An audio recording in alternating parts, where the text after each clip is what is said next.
नमस्कार, मंडल news bulletin में आपका स्वागत है। आइए पेश करते हैं आज के प्रमुख व मुख्य समाचार। राज्य में गुटखा, मावा, सिगरेट, सुपारी, पान मसाला व चरस गांजा की बिक्री प्रतिबंधित होने के बावजूद अवैध व्यापार धड़ल्ले से जारी है और इसी माध्यम से ड्रग्स की तस्करी भी हो रही है। कार्यवाही होने के बाद भी आरोपी छूट जाते हैं, इसलिए अब कानून को और अधिक कड़ा किया जाएगा। गुटखा व ड्रग्स अवैध व्यापार के खिलाफ मामलों में महाराष्ट्र संगठित अपराध नियंत्रण अधिनियम मकोका लागू किया जाएगा। ऐसी महत्वपूर्ण घोषणा मुख्यमंत्री देवेंद्र फडणवीस ने प्रश्नोत्तर काल के दौरान विधानसभा में की। मुख्यमंत्री देवेंद्र फडणवीस ने बताया कि महाराष्ट्र सरकार के प्रतिबंध आदेश के तहत अब तक भारतीय न्याय संहिता की धाराओं के अनुसार लाखों रुपयों का गुटखा जब्त किया गया है। इसके अलावा अवैध बिक्री रोकने के लिए संयुक्त कार्यवाही पथक गठित किए गए हैं तथा जिला स्तरीय नार्को कोऑर्डिनेशन सेंटर व अम्लीय पदार्थ विरोधी कार्यकारी समितियां कार्यरत है। इसके साथ ही स्कूल व कॉलेजों के 100 मीटर के दायरे में किसी भी दुकान में नशाजन्य टॉफी, चॉकलेट या खाद्य पदार्थ बच्चों को बेचने पर रोक लागू है। पुलिस विभाग डमी ग्राहक बेचकर नियमित छापे मार रही है। सीएम देवेंद्र फडणवीस ने कहा कि कानून कमजोर होने से आरोपी बच निकलते हैं, इसलिए इसे कठोर बनाने के आदेश विधि विभाग को दिए गए हैं। मकोका के साथ साथ एनसीओ की कार्यवाही भी संभव होगी। नशे की लत में फंसे युवाओं के लिए पुनर्वसन केंद्र विकसित करने पर भी काम किया जाएगा।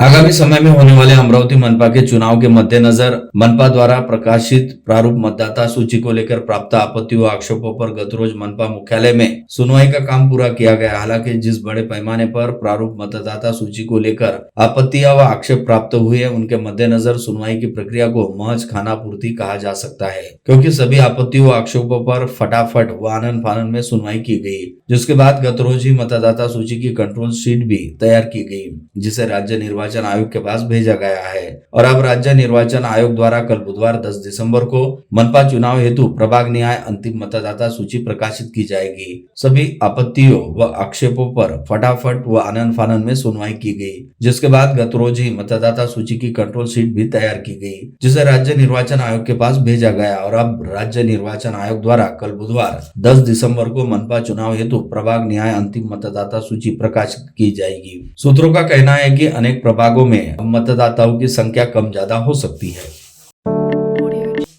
अमरावती महानगर पालिका क्षेत्र के प्रभाग क्रमांक 1 शेगांव राहटगांव अंतर्गत लगभग 1 करोड़ के पायाभूत विकास कार्यों का भूमि पूजन विधायक सुलभा खोड़के के हस्ते संपन्न हुआ। इस अवसर पर अपने विचार व्यक्त करते हुए विधायक सुलभा खोड़के ने कहा कि प्रभाग में नाली निर्माण, सड़कों का डामरीकरण एवं सड़क निर्माण कार्य पूर्ण करने के लिए पर्याय निधि उपलब्ध कराते हुए नागरिक वसाहतों में सभी मूलभूत सुविधाओं की पूर्ति हमारा सर्वोपरि प्राधान्य है। आवश्यक नियोजन एवं व्यवस्थापन कर नागरिकों की अपेक्षाओं के अनुरूप विकास कार्यक्रम पूर्ण करना हमारा संकल्प है। साथ ही खुली जिम, आंतरिक सड़कें, नियमित सफाई एवं स्वच्छता, निरंतर जल आपूर्ति एवं बिजली उपलब्धता जैसी कई सुविधाएं सुनिश्चित करने के लिए तथा इस प्रक्रिया को निरंतर गतिमान रखने के लिए जनता का उत्साह व ऊर्जादायी साथ अत्यंत महत्वपूर्ण है।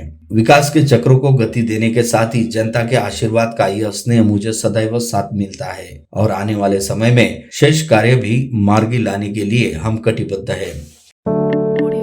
नांदगांवपेट स्थित MIDC रतन इंडिया वैश्विक विद्युत प्रकल्प में स्थानीय युवाओं को रोजगार से वंचित रखने, राख से किसानों की फसल को हो रही भारी नुकसान की भरपाई अब तक न मिलने तथा राख वितरण में चल रही अवैध वसूली के गंभीर मुद्दे विधानमंडल के शीतकालीन सत्र के दौरान आज विधानसभा में कामकाज के पहले दिन जमकर गूंजे। विधानसभा में तिवसा निर्वाचन क्षेत्र के विधायक राजेश वानखड़े ने औचित्य के मुद्दे के माध्यम से यह मामला जोरदार तरीके से उठाते हुए सरकार तथा सभागृह का ध्यान आकर्षित किया।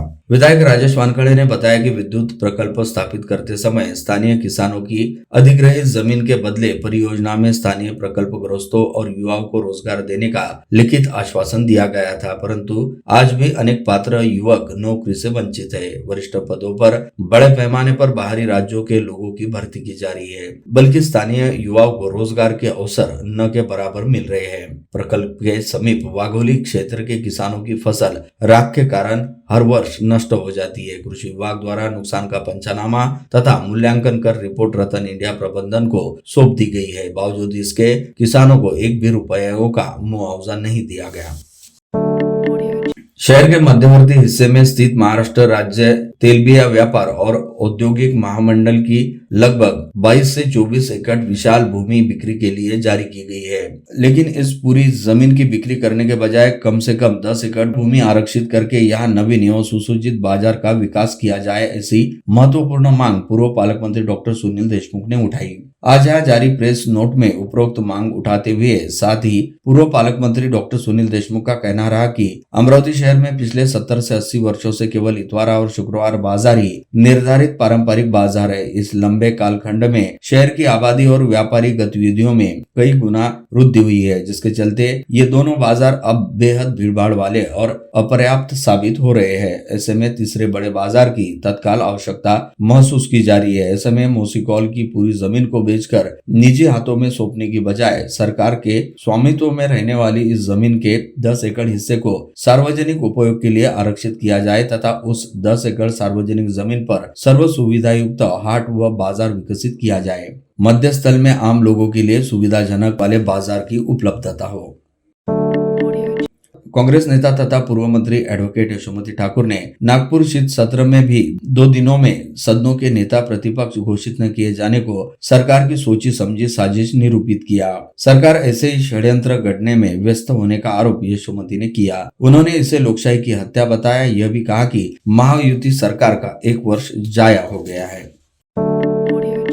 जिला परिषद के अतिरिक्त मुख्य कार्यपालन अधिकारी, प्रकल्प संचालक, उप मुख्य कार्यकारी अधिकारी और सभी 14 तहसीलों के 28 बीडीओ आज पूर्ववत काम पर लौट आए। जिला परिषद की सीईओ संचिता मोहपात्रा ने हड़ताली अधिकारियों से बातचीत कर मामला हल किया, जिससे विधानमंडल का नागपुर में शीत सत्र शुरू रहते जिला परिषद में कामकाज पूर्ववत हो गया। अमरावती शहर के प्रमुख मार्गों की बिगड़ी यातायात व्यवस्था में तत्काल सुधार करने की मांग को लेकर युवा स्वाभिमान पार्टी के कार्यकर्ताओं ने पुलिस आयुक्त अरविंद सावरिया को ज्ञापन सौंपा। अमरावती शहर में दिनों दिन आबादी बढ़ती जा रही है, साथ ही वाहनों की संख्या में भी इजाफा हो रहा है। शैक्षणिक संस्था भी बढ़ गई है। शहरों में बस्ती व कॉलोनी बढ़ने के साथ प्रमुख मार्गों पर 24 घंटे यातायात रहता है। ऐसे में शहर के विविध मार्ग व मुख्य चौराहों पर यातायात की समस्या निर्माण हो गई है। अनियंत्रित यातायात के कारण दुर्घटना की संभावना बनी रहती है। अमरावती महानगर पालिका सार्वजनिक स्वास्थ्य विभाग और आधार फाउंडेशन के संयुक्त सहयोग से किए गए एमओयू के तहत राष्ट्रीय शहरी स्वास्थ्य मिशन अंतर्गत संचालित 13 नागरिक प्राथमिक स्वास्थ्य केंद्र और मनपा अस्पतालों में स्वास्थ्य सेवाओं की गुणवत्ता बढ़ाने के उद्देश्य से आपात सेवा कार्यशाला का आयोजन आज विश्व रत्न डॉक्टर बाबा साहेब आम्बेडकर हॉल अमरावती महानगर पालिका में किया गया। राज्य की लाडली बहन योजना के लाभार्थियों को दी गई 1500 रुपए की आर्थिक सहायता का सही इस्तेमाल हो सके, इसके लिए जिला स्तरीय सहकारी पत्र संस्था बनाई गई है। जिलाधीश आशीष चेरेकर के हाथों पत्र संस्था के सभासदों पंजीयन का प्रमाण पत्र वितरित किया गया। राज्य में जिला स्तर पर पत्र संस्था का रजिस्टर करने की यह पहली घटना है। विदर्भ राज्य आंदोलन समिति ने अमरावती मॉडल रेलवे स्टेशन के स्थानांतरण का कड़ा विरोध करते हुए परसों गुरुवार 11 दिसंबर को राजकमल चौक पर सुबह 11 से 3 बजे दौरान धरना आंदोलन करने की घोषणा आज पत्रकार परिषद में की। उन्होंने अनेक संगठनों का समर्थन होने का दावा कर उनके नाम भी मीडिया के सामने रखे। यह आरोप लगाया कि मॉडल स्टेशन हटाने के पीछे षड्यंत्र लग रहा है, भूमाफियों का फायदा कराने की साजिश तो नहीं है, ऐसा भी उन्होंने इस पत्रकार परिषद में आरोप किया। अमरावती शहर में कचरा संकट ने अब अलग मोड़ ले लिया है। All India Majlise Ittehadul Muslimeen MIM ने नगर निगम प्रशासन पर गंभीर आरोप लगाते हुए साफ सफाई न होने पर 10 दिसंबर को चक्का जाम आंदोलन की चेतावनी दी। संगठन ने अल अजीज हॉल के सामने प्लेग्राउंड में फैले कचरे के ढेर को तत्काल हटाने की मांग की, अन्यथा बलगांव रोड से नागपुरी गेट तक मुख्य सड़क पर आंदोलन किया जाएगा। एमआईएम की ओर से जिलाधीश को ज्ञापन भी सौंपा गया है और कहा कि अल अजीज हॉल और अल हिलाल कॉलोनी के सामने स्थित नगर निगम का प्लेग्राउंड अब शहर भर के कचरे का अंबार बन चुका है। यहाँ का कचरा हटाने की संबंधित इसके पूर्व 3 दिसंबर को जिला प्रशासन और मनपा प्रशासन को ज्ञापन दिया गया था। उक्त इलाका घनी आबादी वाला है, जहाँ अल अजीज हॉल में शादियां और सामाजिक आयोजन होते हैं। इस समय संगठन ने मांग की कि कंपोस्ट डिपो को तुरंत हटाया जाए और प्लेग्राउंड की जगह पर एमएससीबी के सब स्टेशन के लिए आरक्षित स्थान आवंटित किया जाए। माहेश्वरी समाज की सर्वोच्च संस्था श्री माहेश्वरी पंचायत के त्रैवार्षिक और प्रतिष्ठापूर्ण चुनाव में रविवार को मतदान पश्चात सोमवार सुबह 11 बजे से धनराज लेन स्थित समाज भवन में बड़ी उत्सुकता के साथ वोटों की गिनती प्रारंभ हुई, जिसमें श्री महेश पैनल के अध्यक्ष पद सहित अधिकांश उम्मीदवारों को भारी वोट प्राप्त हुए। सुरेश लाल किशन साबू का सरपंच निर्वाचित हुए। उसी प्रकार महेश पैनल के सर्वश्री अशोक जाजू, कमल किशोर सोनी, सुरेश चांडक, मधुसूदन करवा, विनोद जाजू, संजय राठी, बिहारी लाल बूब, जयप्रकाश सारडा, चंदन मंत्री, विनोद डागा, एडवोकेट नंदकिशोर कलंत्री, राधेश्याम भुतड़ा और निर्दलीय डॉक्टर नंदकिशोर भुतड़ा विजयी घोषित किए गए।